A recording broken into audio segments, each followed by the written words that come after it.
ನಮಸ್ಕಾರ, ಶುಭೋದಯ ಪ್ರೀತಿಯ ವೀಕ್ಷಕರೆಲ್ಲರಿಗೂ ಸಂಕಲ್ಪ ಸುದ್ದಿ ಕಾರ್ಯಕ್ರಮಕ್ಕೆ ಆತ್ಮೀಯ ಪ್ರೀತಿಯ ಸ್ವಾಗತ ಹೇಳ್ತಾ ಇರೋದು ನಾನು ಅನುಷಾ. ಮೊದಲನೇ ಬಾರಿ ಚಾನಲ್ ವೀಕ್ಷಿಸ್ತಾ ಇದ್ದೀರಾ ಅಂದರೆ ಈಗಲೇ ನಮ್ಮ ಚಾನೆಲ್ನ ಸಬ್ಸ್ಕ್ರೈಬ್ ಮಾಡಿ, ನಮ್ಮ ವಿಡಿಯೋಸ್ನ ಲೈಕ್ ಮಾಡಿ. ಏನೋ ಕಾರ್ಯಕ್ರಮದಲ್ಲಿ ನಮ್ಮ ಜೊತೆಲಿದ್ದಾರೆ ಸ್ಪಿರಿಚುವಲ್ ಗುರು ಡಾಕ್ಟರ್ ವಿಷ್ಣುದತ್ತ ಗುರುಜಿಯವರು. ಬನ್ನಿ ಗುರುಗಳನ್ನ ಕಾರ್ಯಕ್ರಮಕ್ಕೆ ಬರ್ಮಾಡ್ಕೊಳ್ಳೋಣ. ನಮಸ್ತೆ ಗುರುಗಳೇ, ಕಾರ್ಯಕ್ರಮಕ್ಕೆ ಭಕ್ತಿಯ ಸ್ವಾಗತ. ಗುರುಗಳ ಕೆಲವೊಂದು ದೇವಸ್ಥಾನಕ್ಕೆ ಹೋಗಕ್ಕೆ ಮುಂಚೆ ನಾವು ಅಲ್ಲಿನ ಪುಣ್ಯಕ್ಷೇತ್ರದ ಬಗ್ಗೆ ತಿಳ್ಕೊಂಡಿರ್ತೀವಿ. ಇನ್ನು ಕೆಲವೊಂದು ಬಾರಿ ನಮ್ಗೆ ಅದ್ರ ಬಗ್ಗೆ ಗೊತ್ತೇ ಇರೋದಿಲ್ಲ. ಹೋಗಿ ಬಂದಮೇಲೆ ಬೇರೆಯವ್ರು ಹೇಳಿದಾಗ ನಾವು ಹೋದಾಗ ತಿಳ್ಕೊಂಡಿದ್ರೆ ಒಳ್ಳೇದಾಗ್ತಿತ್ತು ಅಂತ ಅನ್ಕೊತೀವಿ. ಉದಾಹರಣೆಗೆ ಈ ತಿರುಪತಿಯಲ್ಲಿ ಶ್ರೀನಿವಾಸನ ದರ್ಶನ ಪಡ್ಕೊಳ್ಳುವಾಗ ಈ ನಿಜಪಾದ ದರ್ಶನ ಮಾಡಿಕೊಂಡ್ರೆ ಯಾವುದಾದ್ರೂ ಕೆಲಸ ಅಡೆತಡೆ ಆಗಿತ್ತು ಅಥವಾ ನಮಗೆ ಧೈರ್ಯ ಸಾಲ್ತಾ ಇಲ್ಲ ಮಾಡೋದಕ್ಕೆ ಅಂದಾಗ ಧೈರ್ಯವಾಗಿ ಮುನ್ನುಗ್ಬೋದು ಅಂತ ಗೊತ್ತಿರೋರು ಹೇಳಿದ್ರು. ಸೊ ಇದು ಎಷ್ಟರ ಮಟ್ಟಿಗೆ ವರ್ಕ್ ಆಗುತ್ತೆ? ಇದು ನಿಜನಾ? ಈ ನಿಜಪಾದ ದರ್ಶನ ಮಾಡುವಂಥದ್ದು ಏನಿದ್ರು ವಿಶೇಷ? ಯಾರು ಮಾಡಿದ್ರು? ನನಗೆ ಪರಿಚಯಸ್ಥರು ಒಬ್ರು ಗುರುಗಳೇ ಮಾಡಿದ್ರು, ಮಾಡ್ಕೊಂಡು ಬಂದಿದ್ದಾರೆ. ಸೊ ಅದು ಹೆಂಗ್ ವರ್ಕ್ ಅದು ಅವ್ರಿಗೆ ಸಕ್ಸಸ್ ಆಯ್ತು ಅಂತ ಹೇಳಿದ್ರು. ಸೊ ಅದಕ್ಕೆ ನಾನು ನಿಮ್ಗೆ ಕೇಳ್ತೀನಿ, ಇದು ನಿಜವಾಗ್ಲೂ ಈ ತರ ವರ್ಕ್ ಆಗುತ್ತಾ? ಈ ನಿಜಪಾದ ದರ್ಶನ ಮಾಡ್ಕೊಂಡು ಬಂದ್ರೆ, ಯಾಕಂದ್ರೆ ಅವ್ರಿಗೆ ಆ ಕೆಲ್ಸಕ್ಕೆ ಮುನ್ನುಗ್ಬೇಕಾದ್ರೆ ಧೈರ್ಯ ಸಾಲ್ತಾ ಇರಲಿಲ್ಲ ನನಗೆ. ಸೊ ಅಲ್ಲಿ ಮಾಡ್ಕೊಂಡು ಬನ್ನಿ ಅಂತ ಹೇಳಿದ್ಮೇಲೆ ಮಾಡಿದ್ದೀನಿ. ಸೊ ಧೈರ್ಯ ಬಂದಿದೆ, ಕೆಲಸನೂ ಕಂಪ್ಲೀಟ್ ಆಯಿತು ಅಂತ ಹೇಳಿದ್ರು. ಸೊ ನಾವು ತಿರುಪತಿಗೆ ಹೋಗ್ತೀವಿ, ದರ್ಶನ ಮಾಡ್ಕೊಂಡ್ಬರ್ತೀವಿ. ಈ ನಿಜಪಾದ ದರ್ಶನ ಏನಿದು? ಇದು ಒಂದು ಸ್ವಲ್ಪ ಗೊತ್ತಾಗಲಿಲ್ಲ. ಓಂ ವಿಶ್ವಸ್ಮೈ ನಮಃ. ಪ್ರೀತಿಯ ಬಂಧುಗಳೇ, ಇದು ಸೇವೆ ಮಾಡುವಾಗ ಬಹುಶಃ ಯಾರಾದರೂ ಸುಪ್ರಭಾತ ಸೇವೆಯಿಂದ ಹಿಡಿದು ತೋಮಾಲ ಸೇವೆಯಿಂದ ಹಿಡಿದು ಅಲ್ಲಿ ಒಳಗಡೆ ನಡೆಯುವ ಕಲ್ಯಾಣೋತ್ಸವ, ಬ್ರಹ್ಮೋತ್ಸವ, ಈ ನಿಜಪಾದ ದರ್ಶನದ ಸೇವೆಗಳು ಸಿಕ್ಕಿದವರೆಗೆ ಅದು ಆಗುವಂತಹ ಆನಂದ ಪ್ರತಿಯೊಬ್ಬರಿಗೂ ಅದು ಸಿಗೋದು ಕಷ್ಟ. ಬಹುಶಃ ಹಾಗೇ ಎಲ್ಲರೂ ಕೂಡ ಆ ರೀತಿ ದರ್ಶನ ಮಾಡಿಕೊಳ್ಬೇಕು ಅಂತಂದರೆ ಒಂದು ಅವಕಾಶ ಇದೆ. ತಿರುಪತಿನಲ್ಲಿ ಒಂದು ಅದ್ಭುತವಾಗಿರುವ ಒಂದು ಅವಕಾಶ. ಬಹುಶಃ ನನಗೆ ಗೊತ್ತಾಗಿ ಯಾರಾದರೂ ಹೋಗುವಂಥವ್ರಿದ್ದರೆ ಹೇಳ್ತಿರ್ತೇನೆ ಕೆಲವೆಲ್ಲ ಕೂಡ. ಅವ್ರು ಏನು ಇಂಟೆನ್ಷನ್ ಇಟ್ಕೊಂಡು ಹೋಗಿರ್ತಾರೆ ಅದನ್ನಷ್ಟೇ ಹೇಳ್ತಿರ್ತೇನೆ. ಅದಕ್ಕೆ ಸಂಬಂಧಪಟ್ಟದನ್ನು ಕೊಡ್ತಿರ್ತೇನೆ. ಆ ಆಕಾಶಗಂಗಾ ಸ್ನಾನದಿಂದ ಹಿಡಿದು ಪುಷ್ಕರಣಿ ಸ್ನಾನದಿಂದ ಹಿಡಿದು ಅಲ್ಲಿ ಇರುವಂಥದ್ದು ಒಂದಷ್ಟು ಹಣವನ್ನು ಆ ಒಂದು ದೇವರಿಗೆ ಮುಟ್ಟಿಸಿ ಬರುವಂಥದ್ದು, ಅಲ್ಲಿ ವರಾಹಸ್ವಾಮಿಗೆ. ಅದಾದ ಮೇಲೆ ಹಿಂಬದಿ ಇರ್ತಕ್ಕಂಥ ಅಶ್ವತ್ಥ ಕಟ್ಟೆ ಮೇಲೆ ಕುಳಿತುಕೊಂಡು ಅನಾಂತರ ದರ್ಶನಕ್ಕೆ ಹೋಗುವಂಥದ್ದು ಎಲ್ಲವೂ ಕೂಡ ಹೇಳಿರ್ತೀನಿ. ಇನ್ನೂ ಕೆಲವರದ್ದು ಒಂದು ಪ್ರಶ್ನೆ ಯಾವಾಗಲೂ ಇದ್ದದ್ದು, ನೀವು ಕೇಳಿದ್ದು ಸೇಮ್ ಆ ಒಂದು ರೀತಿಯಾಗಿ ತಿಳಿಸ್ತಾ ಬಂದಿರ್ತೇನೆ. ನೀವು ದೇವರನ್ನು ದರ್ಶನ ಮಾಡಿಕೊಂಡು ಒಳಗಡೆ ಶ್ರೀನಿವಾಸನ ದರ್ಶನ ಮಾಡಿಕೊಂಡು ಹೊರಗೆ ಬಂದರೆ ಇನ್ನು ವಾಪಸ್ಸು ಇನ್ನು ಆ ಗರ್ಭಗುಡಿಯ ಹಿಂಬದಿ ಸುತ್ತುಕೊಂಡು ಮೇಲೆ ಅಲ್ಲೊಂದು ಕೊಳವೆ ಬಾವಿ ಇದೆ. ಆ ಬಾವಿ ಹತ್ರ ನಿಂತುಕೊಂಡು ಮೇಲಕ್ಕೆ ನೋಡಿದ್ರೆ ಗೋಪುರ, ಆನಂದ ನಿಲಯ ಅಂತ ಕರೀತಾರೆ. ಆ ಆನಂದ ನಿಲಯವನ್ನು ನೋಡಬೇಕಾದ್ರೆ ಸ್ವಲ್ಪ ರೈಟಿಗೆ ತಿರುಗಿದ್ರೆ ಅಲ್ಲೊಂದು ಸಿಂಹ ಕಾಣುತ್ತೆ.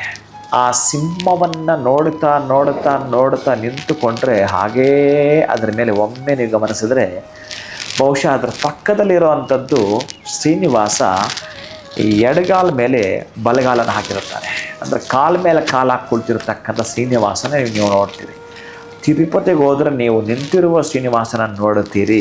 ಪ್ರೀತಿಯ ಬಂಧುಗಳೇ, ಅದೇ ಶ್ರೀನಿವಾಸ ವೀರಸಿಂಹಾಸನ ಅಂತ ಕರೀತಾರೆ. ಅಂತಹ ವೀರಸಿಂಹಾಸನ ಭಂಗಿಯಲ್ಲಿ ಕುಳಿತಿರೋದನ್ನು ಒಮ್ಮೆ ನೀವು ನೋಡುತ್ತೀನಿ ಅಂತಂದರೆ, ನೋಡಿದರೆ ದರ್ಶನ ಮುಗಿಸ್ಕೊಂಡು ಬಂದುಕೊಂಡು ಕೆಲವರಿಗೆ ಇದು ಬಹುಶಃ ಅವಕಾಶಗಳಷ್ಟೇ ಭಗವಂತ ಕೊಡೋದು. ಎಚ್ಚೆತ್ಕೊಳ್ಳಯ್ಯ, ನಿಮಗೆಲ್ಲ ಕೊಟ್ಟಿದ್ದೀನಿ ಈ ಭೂಮಿ ಮೇಲೆ, ಅನುಭವಿಸಯ್ಯ. ಒಳ್ಳೆಯ ರೀತಿಯಲ್ಲಿ ಏನಿದೆಯೋ ಆ ಸುಖ ಸೌಖ್ಯಗಳನ್ನು ಅನುಭವಿಸ್ತಿಕ್ಕಿದ್ದೆಲ್ಲವನ್ನು ಸೂಕ್ಷ್ಮ ನಮಗೆ ಕೊಡುತ್ತಾನೆ. ಗೊತ್ತಿಲ್ಲ ಅಂದರೆ ಏನು ಮಾಡೋಕ್ಕಾಗಲ್ಲ. ನೀವು ಒಂದೊಂದ್ಸಲ ಅಂದ್ಕೊಳ್ತೀರಲ್ಲ, ಈ ಕಾರ್ ಪಾಸ್ ಆಗಬೇಕಾದ್ರೆ ಹಿಂದೆ ನೀವೇನೋ ನೋಡಿರ್ತೀರಿ, ಆ ಚೇಪೆಕಾಯಿ ನೋಡಿರ್ತೀರೋ, ತುಂಬ ಚೆನ್ನಾಗಿ ನೇರಳೆ ಹಣ್ಣು ನೋಡಿರ್ತೀರೋ, ಗಾಡಿ ಮುಂದಕ್ಕೆ ಹೋಗ್ಬಿಟ್ರೆ ಅಯ್ಯೋ ಆಯಿತು, ಹಾಗೆ ಹಾಗೆ ಹಾಗೆ ಹೊರಟೋಗ್ತೀರಿ. ಅವಕಾಶ ನಿಮ್ಮದು. ನಿಮಗೆ ಸಾಧ್ಯ ಆದರೆ ಬೇಕಂತಂದರೆ ಸ್ವಲ್ಪ 1 ಕಿಲೋಮೀಟ್ರ್ ತಿರುಗೋದು ಬಾ ಹಿಂಬದಿ ಅಂತ ಹೇಳಿ ಪಡೆದುಕೊಳ್ಳೋ ಥರದ್ದು ಭಗವಂತ ಬರ್ದಿದ್ರೆ ಪಡ್ಕೊಳ್ತೀರಿ. ಅಯ್ಯ ನೋಡೋಣ ನೆಕ್ಸ್ಟ್ ಸಿಗದೇನೆ ಇರಬಹುದು. ಅದಕ್ಕೆ ನೀವು ತಿರುಪತಿಗೆ ಹೋಗಿ ದರ್ಶನ ಮಾಡದೆ ಕೂಡ ಬರಬಹುದು. ನೀವು ಹಾಗೆ ಮಾಡಬಾರ್ದು ಅಂದರೆ ಆ ಭಗವಂತನ ಗರ್ಭಗುಡಿಯ ಪ್ರದಕ್ಷಿಣೆ ಮಾಡ್ತಾ ಆ ವೀರಸಿಂಹಾಸನವನ್ನು ಒಮ್ಮೆ ನೀವೇನಾದರೂ ಗಮನಿಸ್ತೀನಿ ಅಂತಂದರೆ ಪ್ರೀತಿಯ ಬಂಧುಗಳೇ ಬರೆದಿಟ್ಕೊಳ್ಳಿ. ಆ ಆನಂದ ನಿಲಯವನ್ನು ಕಾಣುವಾಗ ಆನಂದವನ್ನು ಮನೆಗೆ ಹೊತ್ತು ತರ್ತೀನಿ ಅಂತಂದರೆ ಬಹುಶಃ ನಮ್ಮ ಬದುಕು ನಂದಿದಿ ದೀಪವಾಗಬಾರ್ದು, ನಂದಾದೀಪವಾಗಬೇಕು ಅಂತಂದರೆ ಆನಂದ ನಿಲಯವನ್ನು ನೋಡುತ್ತಾ ಆಹ್ಲಾದವನ್ನು ಮನೆಗೆ ಕೊಂಡೊಯ್ತೀನಿ ಅಂತಂದರೆ ತಿರುಪತಿಯಿಂದ ನಿಮಗೊಂದು ಅವಕಾಶವನ್ನು ಸದಾವಕಾಶವನ್ನು ಆ ತಿರುಮಲ ತಿರುಪತಿ ಶ್ರೀನಿವಾಸ ಕರುಣಿಸ್ಕೊಡೋದು ಹಾಗೇ ಇರ್ತವೆ. ಅದನ್ನು ಸೂಕ್ಷ್ಮ ಅಂತ ಹೇಳ್ತಾರೆ. ಅಂತಹ ಸೂಕ್ಷ್ಮವಾಗಿ ನೀವು ದರ್ಶನವನ್ನು ಮಾಡ್ತೀರಲ್ಲ, ಆ ವೀರ ಸಿಂಹಾಸನ ಅಂದರೆ ಸಿಂಹದ ಮೇಲೆ ಆ ಭಗವಂತ ಕುಳಿತಿರೋದು ನೋಡ್ತೀರಿ ನೀವು. ಎಲ್ಲೂ ನೀವು ನೋಡಿರಲ್ಲ, ಸಿಂಹದ ಮೇಲೆ ಶ್ರೀನಿವಾಸ ಕುಳಿತಿರೋದು. ಅಲ್ಲಿ ನೀವು ಆನಂದ ನಿಲಯದ ಮೇಲೆ ಆ ವೀರ ಸಿಂಹಾಸನವನ್ನು ನೋಡ್ತೀರಿ. ಇಲ್ಲೊಂದು ಮೆಸೇಜ್ ಇದೆ ನಿಮಗೆ, ಧೈರ್ಯವೇ ಸಾಹಸಿ ಲಕ್ಷ್ಮಿ ಅಂತೀರಿ. ಧೈರ್ಯ ಮಾಡಿದ್ರೆ ಅಂತೆ, ಅಂದರೆ ಧೈರ್ಯ ಮಾಡಬೇಕು ಅಂತ ಕೂಡ ಮನುಷ್ಯ ಯೋಚನೆ ಮಾಡಬೇಕಲ್ಲ. ಯಾರೋ ಹೇಳ್ತಾರೆ ಈ ಬಿಸ್ನೆಸ್ಗೆ ಇಷ್ಟು ಇನ್ವೆಸ್ಟ್ಮೆಂಟ್ ಮಾಡಬೇಕು ಅಂದರೆ ಹೆಂಗೆ ನೀವು ಸುಮ್ಮನೆ ಹಾಗೆ ಏನು ಯೋಚನೆ ಮಾಡದೆ ಅದ್ರ ಗೊತ್ತಿಲ್ಲದೆ ನೀವು ಇನ್ವೆಸ್ಟ್ಮೆಂಟ್ ಮಾಡೋಕ್ಕೆ ಬರಲ್ಲ. ಆದರೆ ಅಲ್ಲಿಯ ದರ್ಶನ ಮಾಡಿಕೊಂಡು ಬಂದು ಧೈರ್ಯವನ್ನು ಮಾಡ್ತೀನಿ ಅಂತಂದರೆ, ಸಾಹಸವನ್ನು ಮೆರಿತೀನಿ ಅಂತಂದರೆ ಲಕ್ಷ್ಮಿ ಮನೆಗೆ ಬಂದ ಹಾಗೆ. ನೀವು ಒಮ್ಮೆ ಆ ಚಿತ್ರವನ್ನು ಮನಸ್ಸಲ್ಲಿ ಇಟ್ಕೊಂಡೇ ಬರಬೇಕು. ಅಷ್ಟು ಅದ್ಭುತವಾಗಿರುವಂಥದ್ದು ವೀರ ಸಿಂಹಾಸನ. ಅದನ್ನು ನೋಡಿಕೊಂಡು ಬಂದ ಆದಮೇಲೆ ನೀವು ಬಿಸ್ನೆಸ್ಗೆ ಯಾವುದಕ್ಕೆ ಕೈ ಹಾಕ್ತಿರೋ, ನೀವು ಯಾವುದಕ್ಕೂ ಜಾಬಿಗೆ ಸೇರ್ತಿರೋ, ಎಲ್ಲಿ ನಿಮಗೆ ನೋವಾಗ್ತಿತ್ತು ಅಂದರೆ, ಎಲ್ಲಿ ನಿಮಗೆ ಭಯ ಆಗ್ತಿತ್ತು, ಎಲ್ಲಿ ಸ್ವಲ್ಪ ಪುಕ್ಕಲುತನ ಇತ್ತೋ, 100ಕ್ಕೆ 100 ನಿವಾರಣೆ ಆಗುತ್ತೆ. ಅದನ್ನು ಹೇಳಿದ್ದು, ಧೈರ್ಯವೇ ಸಾಹಸಿ ಲಕ್ಷ್ಮಿ. ಧೈರ್ಯ ಮಾಡಿದ್ರಿ, ಸಾಹಸವನ್ನು ಮೆರೆದರಿ, ಲಕ್ಷ್ಮಿ ಮನೆಗೆ ಬಂದೇ ತೀರುತ್ತಾಳೆ. ಇದನ್ನು ಆ ವೀರ ಸಿಂಹಾಸನ ಮನೆ ಭಂಗಿ ಇರತಕ್ಕಂಥ ಶ್ರೀನಿವಾಸ ನಿಮಗೆ ಅಭ್ಯುದಯವನ್ನು ಕರುಣಿಸಿಕೊಡ್ತಾನೆ. ತಿರುಪತಿಗೆ ಹೋದರೆ ದಯವಿಟ್ಟು ಅಂತಹ ವೀರ ಸಿಂಹಾಸನವನ್ನು ನೋಡಿ ಬರತಕ್ಕಂತಹದನ್ನು ಮರೆಯಬೇಡಿ. ಈ ಥರ ಬಹಳಷ್ಟು 1,000 ಇರ್ತವೆ ತಿರುಪತಿಗೆ ಹೋದರೆ ನೀವು ಮಾಡೋ.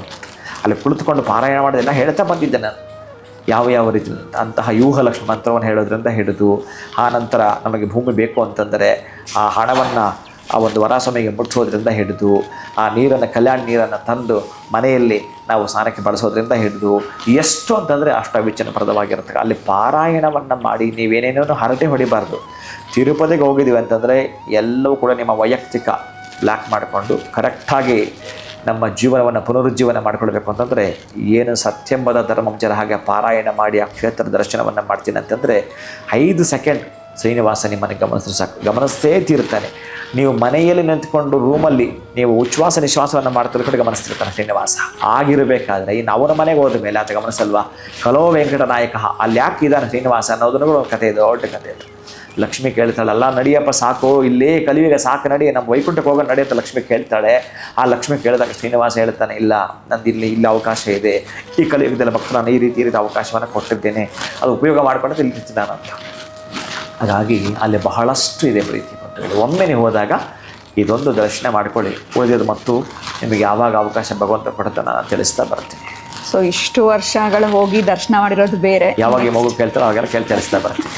ಸೊ ನೆಕ್ಸ್ಟ್ ಹೋಗೋಕ್ಕಿಂತ ಮುಂಚೆ ಅಥವಾ ಹೋಗೋರಿಗೆ ಇದು ಒಂದು ರೀತಿ ಅನುಕೂಲ, ಅಥವಾ ಯಾವುದಾದ್ರೂ ಒಂದು ಕೆಲಸ ಮಾಡೋದಕ್ಕೆ ಧೈರ್ಯ ಸಾಲ್ತಾ ಇಲ್ಲ ಅಂತಂದರೆ ಒಂದು ನಿಜವಾದ ದರ್ಶನ ಮಾಡ್ಕೊಂಡು ಬರೋದ್ರಿಂದ ಖಂಡಿತವಾಗ್ಲೂ ಗೊತ್ತಿಲ್ಲದೇ ನಮ್ಮಲ್ಲಿ ಧೈರ್ಯ ಬರುತ್ತೆ ಆ್ಯಂಡ್ ಆ ಕೆಲಸ ಸಕ್ಸಸ್ ಕೂಡ ಆಗುತ್ತೆ ಅಂತ ಹೇಳಿದ್ರಿ. ಆ್ಯಂಡ್ ಪ್ರತಿಯೊಂದು ಕ್ಷೇತ್ರದಲ್ಲಿ ಅದರದೇ ಆಗಿರುವಂಥ ವಿಶೇಷತೆಗಳಿರುತ್ತೆ.